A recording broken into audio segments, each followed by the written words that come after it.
Welcome to the Climb! This is a show dedicated to helping singers, songwriters, and indie artists like you create leverage in the music business.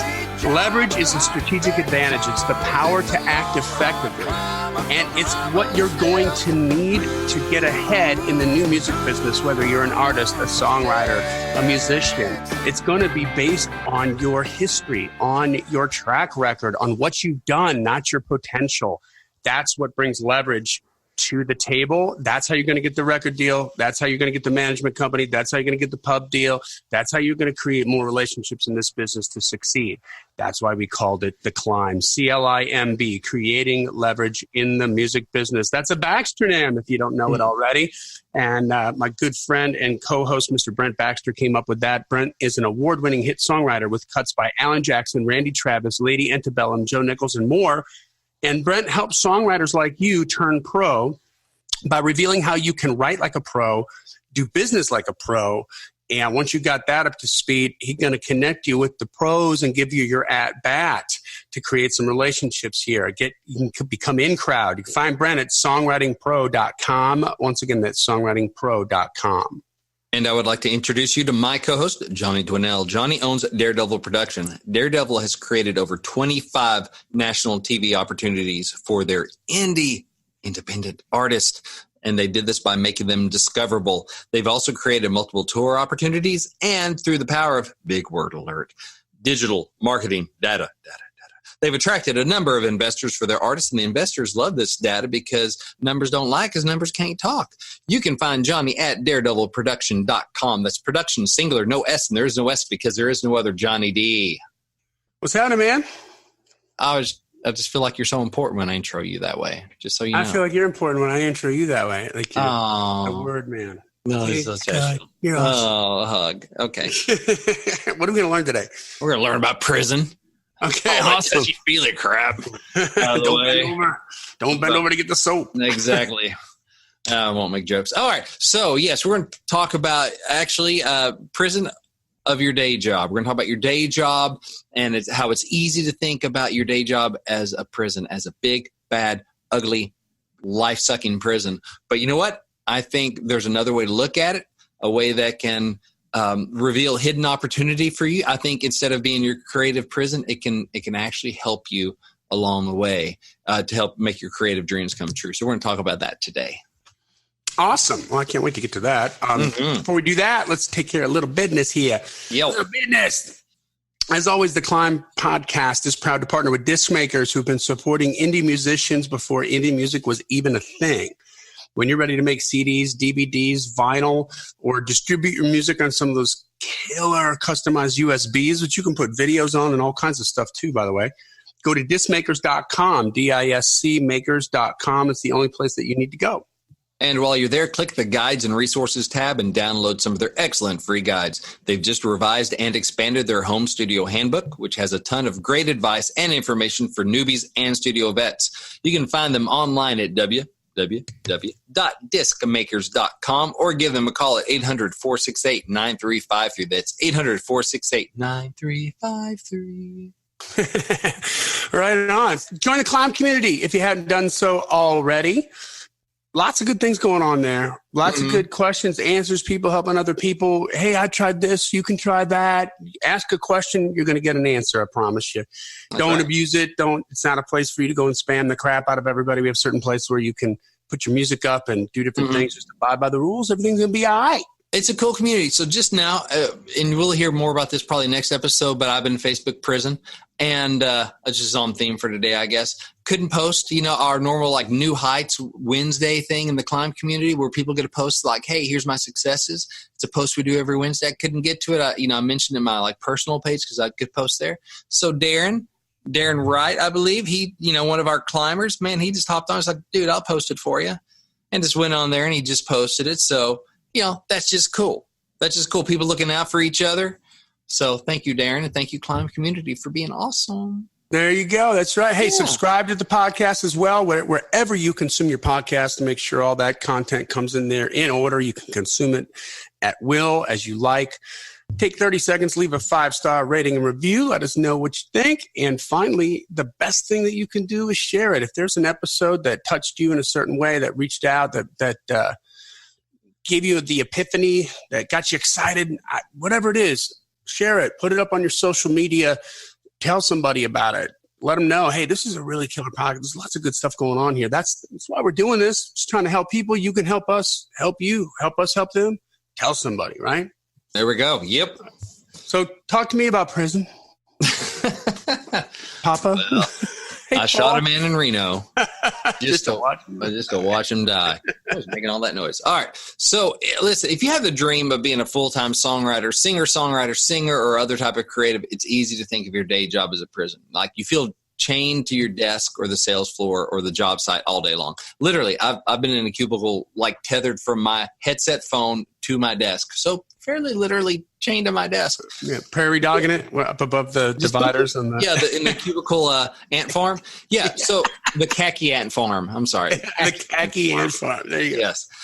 You feel imprisoned by the 8 to 5 because you aren't free to do what you love to do all day. Your commute feels more like a long walk in handcuffs and leg irons, you know? Seeing your day job as a prison understandably breeds resentment and despair. I know, because I've been there. I've had day jobs on multiple occasions. May end up doing it again. I don't know. We don't know what's going on. But that's how life is. And maybe you're out there right now in your day job. Maybe you're on the commute right now and you're like, I think I either want to turn this off or I need to turn this up. I've been there, dude. Johnny, you've had straight gigs before. And so we get that it can be painful. You can just tick you off going in. I've been there more recently than I would like. Just mad. It's dark before you even get to work. You're like, ugh. Oh man. And I've heard John Acuff talk about being a Sunday afternoon jerk because he knows that Monday's coming. Oh, there and you go. Mad because you don't like what you got to do for the next 5 days. And so you're just kind of a jerk starting on Sunday just because of the dread, you know? Yeah. And it's a real thing. But I think what my goal for today is to help give you another way to look at it, a way to, help make it not so dark when you go in on Monday morning, but to see that there's some possibility here. And this is actually going to help you. So what if instead of being your prison, your day job is your patron? Okay, you're going to switch your day job from your prison to your patron. And I know your mileage may vary because of what your day job is, but we're going to try and give you some ways to look at it to help make it go a little bit better and to actually help your art.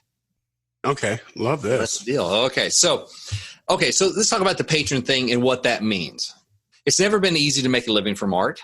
Never has been. Probably never will be. Way back when, artists used to find some rich person to provide financial backing so that they could work on their art. This person was known as a patron. So maybe you've heard the term patron of the arts, right? So some artist back in the Renaissance period may have some patron, some rich dude would put them up, give them a room and board, and they do art for them and that sort of thing. And to kind of, it was kind of paid to do the art, mm-hmm. right? And so whatever the patron got out of it, whether they would just love the arts and wanted to promote that, or they could go, hey, kind of pop their collar and go like, that Rembrandt, that's Randy Rembrandt, and he works for me. That's why I got all these Rembrandts hanging up. Whatever it was, that's what they would do. Now, these days, I don't really expect you to find someone to give you room and board just so you can write songs. Of course, there are a few publishing deals out there, but they don't usually pay enough to feed a family. So instead, offer up a more obtainable solution, which is let your day job be your patron. I know. It's not very sexy, but let's discuss, okay? I think there's so much of songwriting or singing, any sort of music business thing, is a mental game. And I think amazing things happen when you switch your story, the story in your head from this job sucks, it's keeping me from living my dream, to this job is going to help make my dreams come true. If you can make that mental switch, it's going to make a ton of difference just in your day-to-day life. What was that quote that you said a couple episodes ago? What does this make happen? What does this make possible? What does this make possible? Yeah, What this makes something impossible? What is this? Right. I can't do this here. Well, what does it make possible? Yeah, that's a great point. You're a little ahead of me, but you're smelling what I'm cooking. All right, I'm smelling the barbecue. Smelling the barbecue. All right, so we're going to appetizers. once you start making the switch from this job sucks, it's keeping me from living my dream, to this job is going to help me achieve my dreams. For one thing, your resentment level and your stress level kind of come down a little bit. You stop seeing maybe your job as the enemy of your true self. And also it can kind of decrease your need to like Netflix and bowl of ice cream the night away when you get home, because it just kind of lowers your stress and your resentment. So you don't feel the need to like, I need to treat myself because I've been working for the man all day. So I'm going to turn on Netflix. I'm going to eat ice cream instead of working on your art. Right. Mm-hmm. Because that's not helpful. Instead, by the way, can I interrupt for a second?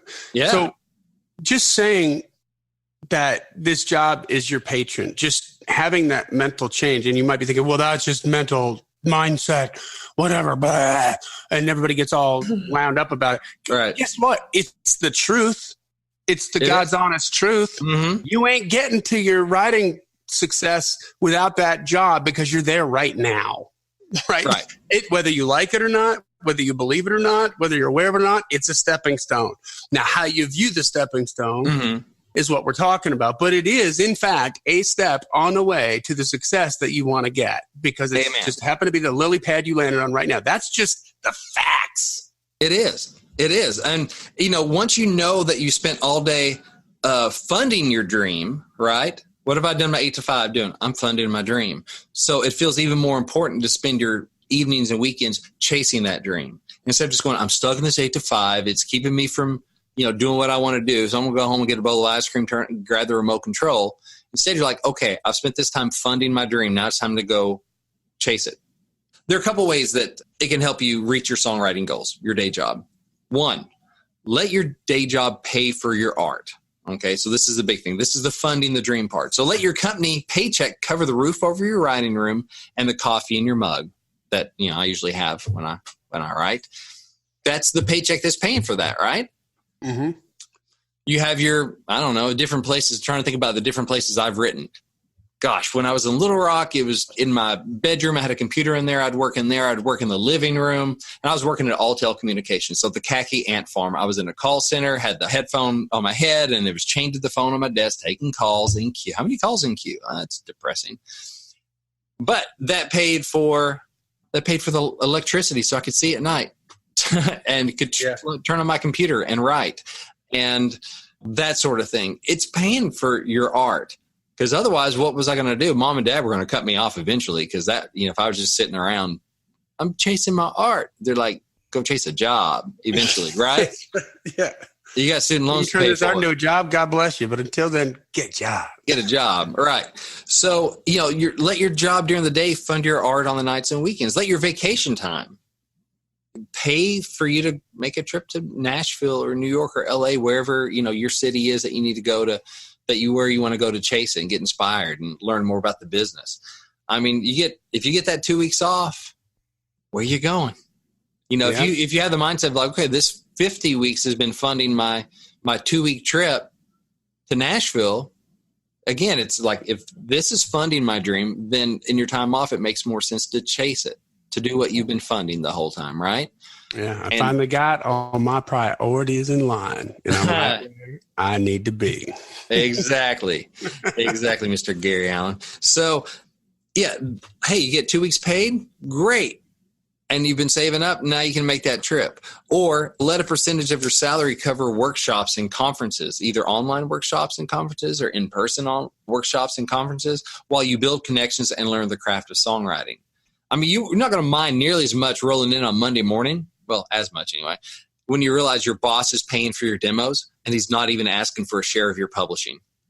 Yeah. And when you're taking action and you're feeling, it's like, here's the deal. What's really pissing you off the most, if you're in this spot, is you feel like you're spinning your wheels. You feel like you're not creating momentum on the thing that matters to you. And just creating that momentum is going to help you feel better about going to work, because all of a sudden you figured out a way to make them coexist, right? Yeah. Exist together. Yeah, and maybe you say, I'm not going to spend so much of my income on these other kind of luxury items, but I'm going to devote a portion of it to funding my art, right? And go, yeah. I'm already getting paid to do my art now. I just got to maybe stop spending so much on cable and spending so much on eating out and some of these other things that are eating up all that stuff. And you're like, man, I can't go do these things. Well, no, you're getting paid. So, I mean, I understand some jobs you just barely get by for the minimum. I understand that. I mean, we're all in different positions, but so many of us have so much kind of fat that almost everybody does. Listen, that's Yeah. just a fact of money. How much money you spend on fat is completely relative to how much money you make. But the percentage is almost always the same.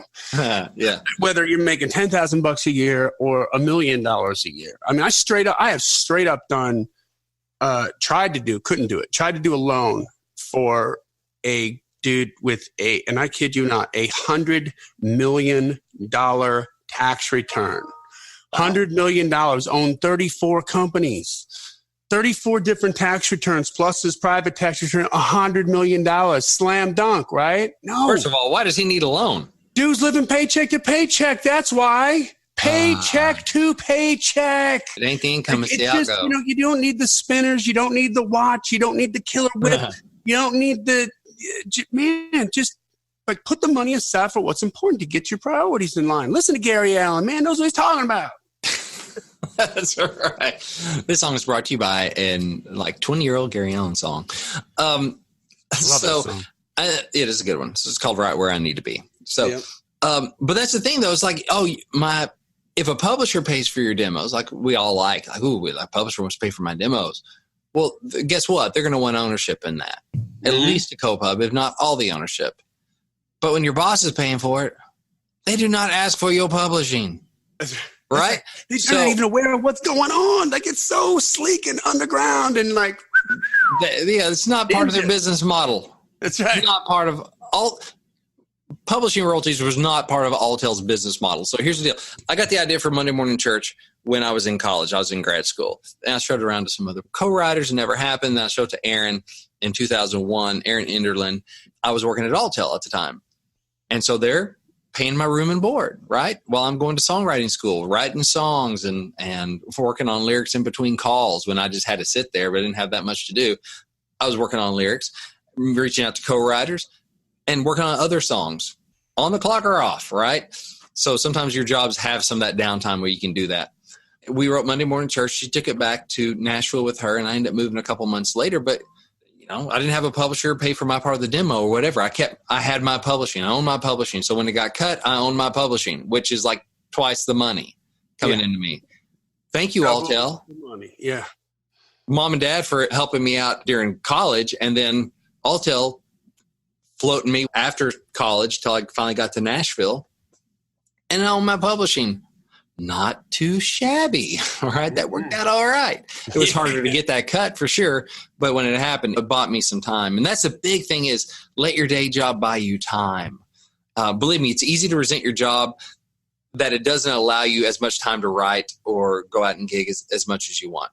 I spent a lot of frustrated hours in that cubicle at Alltel where I was wishing I was writing songs instead of listening to them on my little desk radio, hearing these country songs come through and going, oh, man, I wish I were in Nashville writing those songs. I get that. But in reality, my day job at the call center was buying me valuable time. And your day job does buy you more time too. It buys you time to learn and to get better while there's very little to lose by failing. I'm going to say that again. Your day job buys you time to learn and time to get better while there's very little to lose by failing. True fact is, I wasn't ready to turn pro back in my Arkansas days. I wasn't ready to quit my job and make that jump yet. I wasn't ready for a publishing deal. I needed time to grow as a person and time to grow as a writer. Sure, I could have grown faster as a writer if I'd been able to tackle it full time. But how would I have paid for like bread and lunch meat? Right? Mm-hmm. So that time for me in that cubicle, it gave me time to start making some trips to Nashville during my paid vacation, right? So I'd go there on my vacation time, and it gave me time to study the craft. It gave me money to buy books about the Pat Pattersons. It gave me time to help pay for demos and stuff that we were doing in Arkansas. And my buddy Tim, when he recorded that record that went triple plywood, it helped pay for that. And the time and going and making trips and the money to record and just all the time while I was writing all those songs and the time to meet Aaron and write Monday morning church and all that stuff, it bought that time, because otherwise I would have starved out. I wasn't ready yet. Can I jump in for a second? Yeah, man. So when I started Daredevil, this is after the financial meltdown. I had lost everything, my house, my savings. It just all went away in a very short amount of time. I had a huge amount of overhead with the mortgage company that I had started. And you don't get to change the overhead, but Wall Street said you can't sell any product, 0 product to be sold. Yeah. Until they figured it all out. I mean, imagine not being able to work to make your money, and still you got to pay your mortgage, you got to pay your rent, all these bills still got to get paid. But for a year, they're like, yeah, you can't make any money. That's basically being a songwriter, not getting cuts. So wipes you out, right? Yeah. But when I started the company, so I knew that education was going to be the big deal in our ability to adapt to what I clearly saw where the market was going. Every time I would make a little bit of money, get a new client or something like that, I would treat myself to a new book. And if it was like, if I did really good, maybe 2 books. Like, this is a $20 investment for 2 books, right? A $10 investment for 1 book. I get a used book. I didn't care what it looked like. I just wanted access to the information. Yeah. And here's the thing. For a very, very small amount of money, I've read most of them. I still have a backlog of books to read, don't get me wrong. But most of them I have read, and you've heard me talk incessantly about so many of these different books on this podcast. But man, like the energy, it's energizing. It's like a little battery. You get that book and you read it and you're like, oh man, yeah, okay. And you start to get clear and you start to feel like you're doing something. Man, that is a great, inexpensive way to still allow you to save money, get to Nashville, do some writing, cut some demos, do what you need to do, and still become a better student of the game and a better at your craft by just getting that book and getting a different perspective on it. Sometimes you're reading something that you kind of already know, that you've already been told, but you haven't connected the dots yet in your head. You have the information, but it hasn't been connected yet. So you could have like 2 transformers and a thing in between that needs to happen to make a circuit. You can have all the parts, but unless they're connected, the machine doesn't run. Right, yeah. It's just that kind of thing. But man, really inexpensive way to keep your spirit up, to keep jazzed, keep excited, keep focused, because you are making progress. You're learning more and more about it, and you're getting those epiphanies. So I just wanted to share. It's a way to keep your head in the game. Yeah. And basically relying completely on songwriting or gigging to feed your family and yourself is extremely difficult and stressful. And I know from experience. I mean, I'm blessed and stressed that right at this point in my life, all that's feeding my family, all 7 of us, is Songwriting Pro, the coaching and the workshops and stuff that I do, and writing songs. So it's all in the music business. Yeah. And that's a bless and that's a stress. Because what am I making this Friday when the check comes in? Well, we'll see. Dice are still tumbling. Okay. It's pure commission, right? It's like what you go out and kill.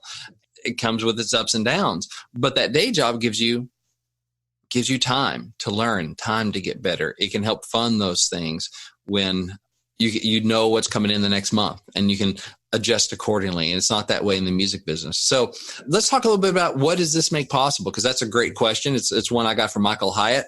What does a day job make possible? I mean, I ran into a guy the other day that actually I was hanging out with some old friends with kids and met the guy that just bought that last house I was living in. So we were back in the old neighborhoods so the kids could play with friends.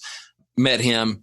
And so he just bought our house about a year ago. And I'm just talking about, he just moved from California to Middle Tennessee. I'm like, hey, well, how come? But why?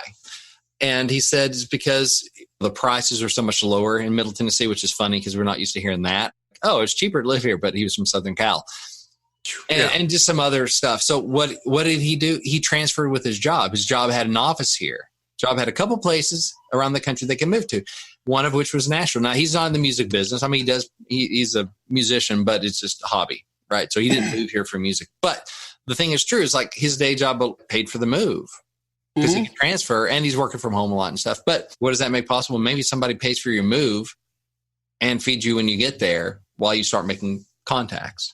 Yeah, that's at the best. At the worst case scenario, what does it make possible? You got a job when you go there. It's less of a risk. You're going to jump right into the new gig. And I mean, even if it was Starbucks or something, yeah, you're going to pay for your move unless you're an executive or something. But if you're a barrister at Starbucks or barrister, whatever they call them, like barista. Sorry. Yes, I know from experience.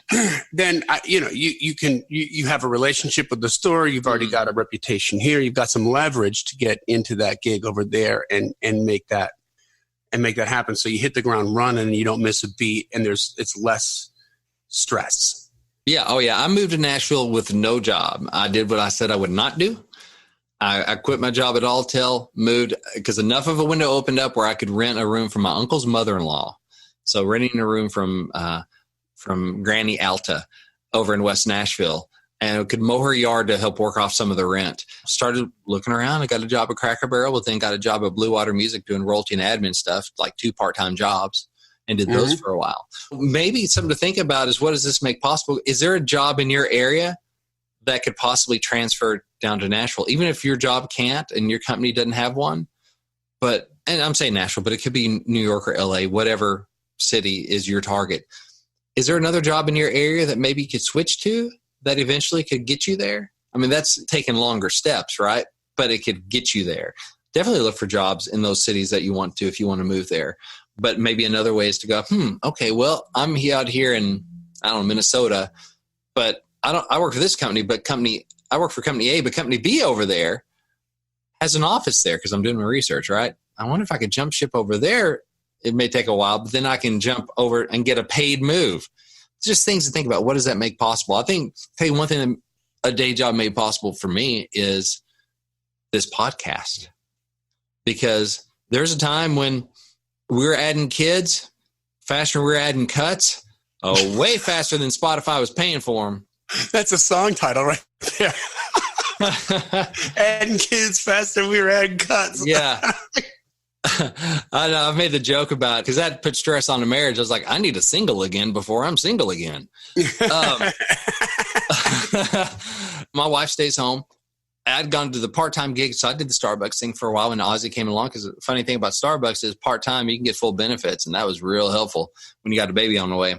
I did that, and then I had to go take a full-time 8 to 5 whatever sales gig, and I was in a truck driving around Middle Tennessee, Nashville, up into Louisville and Lexington, and that's what I was doing every day. I was going around selling used cooking oil services. I mean, any restaurant, I walked in it. Hotel, I walked in. Any place that you're frying, we're buying. That was my motto, right? So we buy used cooking oil, recycle it. And so I was a sales guy in that area. It broke my freaking heart to go do that after I'd been writing full time for a few years, and just like, what am I going to do now? Like, but I got to eat, and I got to stay married. It was a lot of stress on the marriage, just financially and stuff. It's like, and it was time. My wife was done with the music thing, and it's like, I got to go. Okay, it's time to go. And so I did that. It was also a God thing, because that put me in the truck all day. Thank goodness I had no one looking over my shoulder, where I could listen to music, stay current with the radio. But then I discovered podcasting, and with a company paid iPhone, which I couldn't afford on my own. I still had like an old phone. Now I got a company paid iPhone, and like, podcast app. Let's listen to this as I'm driving around by myself all day. And that's when I started learning about online business, marketing, podcasting. And that's, Johnny, that's when you and I started the podcast. You'd had the Daredevil Production podcast for a little while before. So I knew about that world, and I was like, well, let's partner up. And we started doing that, and I had to do it at night after the kids would go to bed. So I couldn't talk too loud, couldn't yell like I could right now if I wanted to in the middle of the day. I remember that. I remember because at the time I was dating a girl and living with her up in Franklin, Kentucky. So we're recording the podcast till like 11:30 at night. Yeah. And then I got to go drive 45 minutes to get home. Yeah.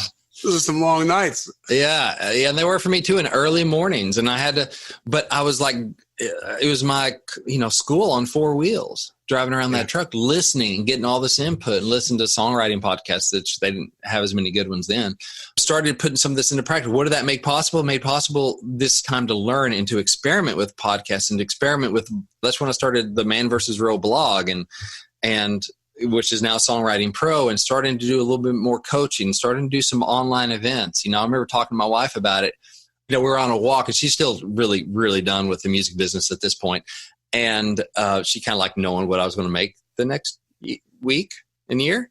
It's pretty cool. So sales gig, even though I was salaried, even as a sales guy. But I remember going on a walk. It's like, yeah, I've been studying this podcasting and online stuff. I think I'm going to do like a workshop, blah, blah, blah, get people to follow my blog. And maybe that'll eventually, the goal was let that be a stable platform that I can then launch back out, do that, and have a lot more flexibility to write and all this stuff and not be quite so concerned if Kenny Chesney likes my bridge or not. Mm-hmm. And she was like, that's not a job. That's not a thing. And she didn't know because she's home with the kids and not hearing about all this stuff that I've been studying for 8 hours a day on the truck. Well, the first hobbled, ganky online workshop I did that I sold tickets for after I'd been blogging and stuff for a while, made like $500. And she was like, I was like, yeah, that's not what I'm making a week, but that's not too far off from what I'm making. Right. That's a step in the right direction. It's a step in the right direction. Not that I can do that, every week or whatever, but that time and that job gave me time to start growing an audience, to start learning how to podcast and start learning these different things and getting coaching clients. And, a while back, quit that job. And this is it. So what did that day job do? What did it make possible? It gave me time to learn. And now I'm, writing more than I have in years and getting cuts and back in the game. And I'm doing this stuff too. And so it's freed up a lot of stuff. So what does it make possible for me? It made possible learning. Time to learn. Maybe it's going to give you time to learn another kind of side hustle or something that's going to be a lot more flexible. That way you have more time to write and you have more time to go out and gig. That's something that made possible for me was education. And so that was a big deal for me. What else? What else can your day job make possible? I mean, you talked about funding your demos, funding your trips with your paid vacation, giving you time. How many people meet a co-writer at work? Yeah, depending on where you work. I mean, you might be working at Altel at something that's got nothing to do with the music industry, but you find out that, Jimmy over there, very secretly, he's a songwriter. Right. I mean, you never know. Yeah, it's funny. David Duvall, climber, we've had him on the show. I can't remember what episode we interviewed him, but I met him when I was gigging at Starbucks, like 5 a.m. before I go in the right. And he was just new in town from Iowa, and he was going to Belmont. And so we ended up at the same Starbucks, and he was a singer, more of a pop R&B gospel guy. And that's not what I was doing at the time. But he was a great hang, good positive vibe. We kind of kept in touch. And then turns out now he's got a publishing deal with Reviver. He's writing with a mutual buddy of mine, Aaron Goodman, who's an artist on Reviver and killing it up in Canada as well, in Warner, Canada. That's right. Now the three of us are getting together writing songs, and so I have, and I wouldn't have known David at all. But it's funny. It's like, dude, we used to sling the bean back in the day, Sling the bean. That sounds dirty. I feel a little awkward every time I say it. Sounds dirty. That's the right way with it for sure. Exactly is where you went with it. So big coffee bean. And so we were around each other for like a year, something like that, working, and he was a great hang, and he enjoyed hanging out with me. So it's funny. First time we wrote, it was just me and David, and we wrote at the publishing company. We were throwing around song ideas. He's like, man, I just want to write something crazy. Cause like with how you play with words and your ideas, cause he was around me and I was just like cracking jokes all the time. Cause we were at work and that's what you do. So he already had to be like, I want to write this kind of something like left field. Cause he knew me. Yeah. This was funny. So now we're writing. He knew your sense of humor. He knew you could do it. And yeah, exactly. He's like, I want to see how that mind works. And I'm like, good. You do your pop sensibility on this country thing and it's going to be great. So yeah. stuff comes back around. So yeah, I met him. So a professional relationship from another job. Completely unrelated. Completely unrelated. I'll tell you something else that makes possible. Maybe you're out living in Iowa or, I don't know, Nebraska or Texas or somewhere. One thing you have the advantages of is you're not in the Music Row bubble where songwriters start writing to impress other songwriters instead of to talk to the fans and communicate with them, the real people that are the fans that will be buying records and buying concert tickets and T-shirts. And I talked to Aaron Goodman about this because he's on the road playing. He's gigging. He's an artist, but he's also a writer. And I asked him how that helps his writing to get out of the Nashville bubble. For him as an artist, is just seeing what fans react to. That he's like, I could play that Alan Jackson song Good Time, G-O-O-T-I-M-E, whatever. And he goes, I could play, or Achy Breaky Heart. He goes, like, I could play that like 5 times in a row, and people just be singing along the whole time to these really simple songs that are just sing along, audience participation songs. Yeah. That aren't like written to impress songwriters. They Right. just connect with fans. He's like, so yeah, you think about that. You think about the artist. So in your area, maybe just go out and see shows and see what people react to. Talk to the people at your job or the customers that come in. It's like, that's real life. That's the fan. That's the audience. That's the person we're trying to write for, right? You're around them. You're not in the bubble where everyone you meet is a producer or guitar player or songwriter, and we listen to music differently. We just have kind of a different thing. You get to talk to people that you want to talk to as a writer. You have insight into their lives. You're among the audience. Well, by the There's way, value in that. it dawned on me that what you're talking about, if you think your job, this is how this podcast started, this episode started, you think your job is a prison. But man, there's a lot of people out there that are living the dichotomy. Like they work a job they can't stand to get for 5 days a week and 40 hours of their life, 5 days a week. It feels like it's down the drain. Yeah, so they can have two days. Yeah. The weekend. Mm. That, knowing that, talk about a common subject matter that you could sing about, you could write about is that, and everybody's working for the weekend, lover boy, that find different ways to spin that because you see, but the specificity that you can get if you stop being angry and start opening your eyes and paying attention. Mm. There's a story, we've told it early on in one of the episodes in the podcast about lucky people and unlucky people. There was a study, a straight up study that was done back in the 40s or 30s or something that was put a big ad in the paper. They're like, if you consider yourself to be very lucky, or if you consider yourself to be a person who's very unlucky, we want you to respond to this ad and we're going to pay you $250, which is a lot of money back then to be a part of this study. Mm-hmm. So they get a bunch of people in there, and some of these people feel like they're very lucky people. They're always lucky. Some of these people feel like they're very unlucky. And what they did was they each gave them each a newspaper, and they said, what we want you to do is count up the images in this newspaper. And when you get the total, please go up to the front of the person who's running the study, give them the total, and we're going to give you your $250 check. So they sat down. That job. Yeah, right. And they sat down, and a bunch of the people were sitting for less than 2 minutes, got up, said something to the instructor, got their $250 check, and were on their way. And a bunch of the other people were taking maybe 4, 5, 6 minutes. Mm-hmm. What happened was the people who feel like they're very lucky are just a little more open and a little more aware of their surroundings, because when they opened up the newspaper on the right-hand side, it wasn't a full page ad, but it was like a quarter page ad in black and white letters that said, this newspaper has 29 images in it. Go tell the instructor and collect your $250. And everybody, the people who generally thought they were unlucky, what were they doing? They were focused on counting images. Yeah. And they missed the sign. I said that because I had this happen to me. Like when I got off the road, I moved to Nashville initially, and I'm still a little out there from, kind of not believing all that work I've been doing for so long just kind of went away because somebody decided we're not going to sell these kind of solo cups anymore. Yeah. So you don't get a shot. And I'm working out at a gym.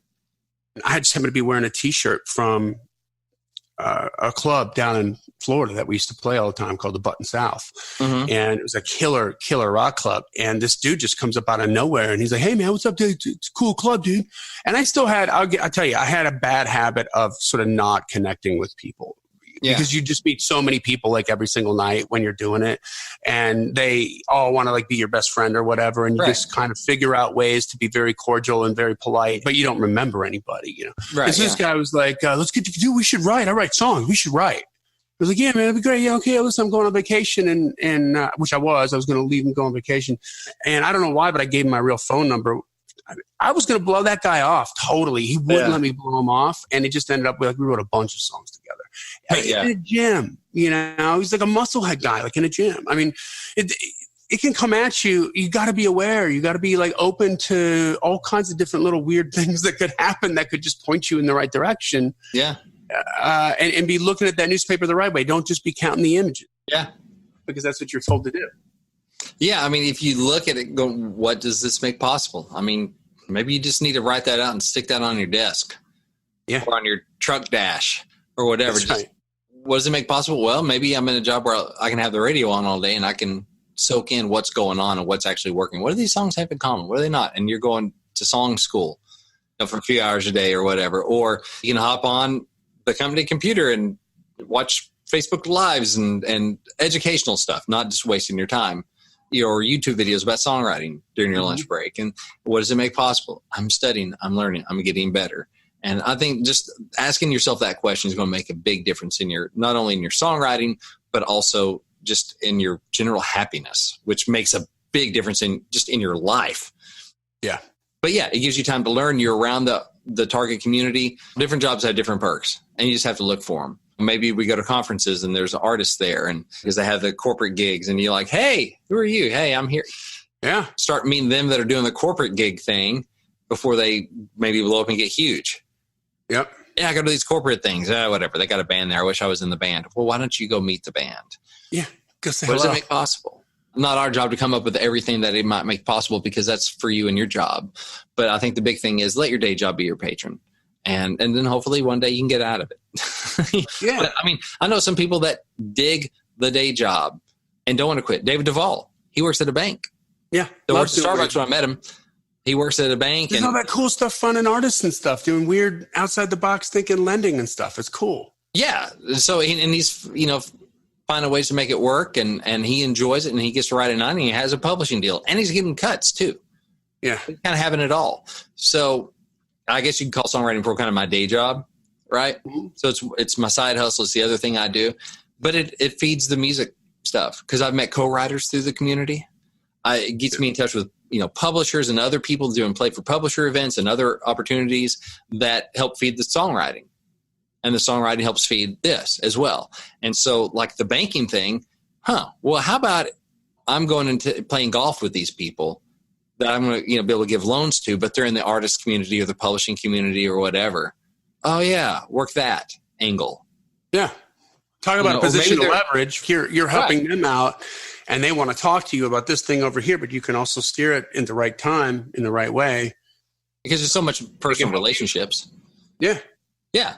Or in your local area chamber of commerce, just target those people to go do some business with. And as I get to know them, like, you should really have a concert or whatever, I should play it. Yeah.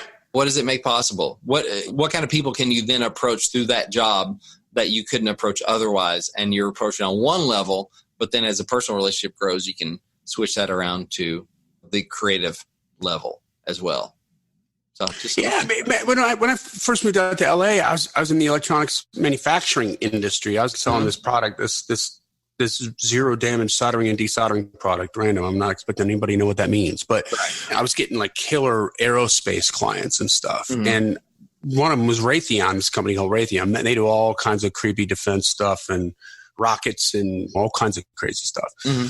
And I'm working this one guy who's like the chief engineer at this one program because I'm trying to sell this product. Mm-hmm. And we just got into a conversation over lunch one time about music. Well, he's got a band. He asked me to join his band. Yeah. And I was like, I hadn't played in like forever, right? Yeah. I've just been trying to get away from the music industry. Yeah. Honestly, intentionally trying to get away from the music industry. And I joined his band, and we just started having fun. It was just fun. Just go jam with some guys and make some noise. And I got to scratch that itch again. So, I mean, long story short, me trying to get out of the music industry, intentionally trying to walk away from it. And I woke up one day and I had spent an insane amount of discretionary income on a recording studio in my house, like a full tracking room. And I was in 2 bands, 2 bands, not 1, 2. Yeah. So, but there it was, like, that started from my day gig. Mm-hmm. It just started from electronics, manufacturing crap. Like, what the heck? Like, you never know. So I just want to encourage y'all, I guess, as we wrap this up, just to think, what does this job make possible? Whether it's a job transfer, whether it's just time to work on your craft, the money to pay for your demos and your recording gear without having to take a piece of the pie or get points on your record, all that stuff. So, and also just turn that prison into a patron as much as you can. I want to give somebody a shout out for this. Matt Fawcett. Okay. Yeah. Matt Fawcett, climber Matt Fawcett. If you go look at Matt, like, I don't know if you post him in the C.L.I.M.B community or not, but if you check out his feed, he's a climber. He's in the C.L.I.M.B community. Mm-hmm. He has a boatload of cover videos that he does to try to expand his brand from the front seat or the back seat of a car. And he's doing those videos during his lunch break at work. I mean, talk about turning it into your patron. I got some work to do. Like, he can sit and commiserate with everybody there. He's over here in the back of the car singing songs into a freaking iPhone and posting that crap, man. That's what I'm talking about. That's just taking a bull by the horns. I love that. That is. And that's going to give his videos something different, something unique. Yeah. It's your lunch break. I don't know, song Foggy Mountain Breakdown or whatever. That's right.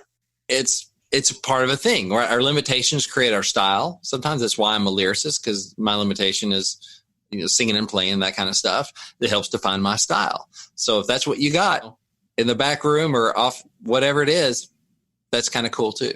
That's right. All right. Hey, if I'm going to give you all a gift for hanging in there, and you deserve one if you have a day job. It's called giftfrombrent.com, and it lets you download my free ebook, Think Like a Pro Songwriter. It covers, I think, some of the stuff we talked about today, but it talks about how to get on a publisher's radar, how pros know who's looking for songs, what questions you should ask yourself before you demo that song, all that good stuff. It's at giftfrombrent.com, and the book is Think Like a Pro Songwriter. You just tell me where to send it. I email it out to you, and it's my gift to you. Awesome. Well, that brings us to the end of another Killer Climb episode. Hey, join the Climb community if you haven't done it. Subscribe to the podcast. Make sure you get all of it. How many podcast episodes you listen to? All of them. Mm-hmm. Make sure you take couple seconds and leave a rating and review. Tell other people what we mean to you. And then finally, share it. That's the way you're going to help us expand our brand and help us get out there and help more people. So that's what we're here. That's what we're doing, man. This podcast exists because we want you to win. So keep on climbing. And we'll see you at the top.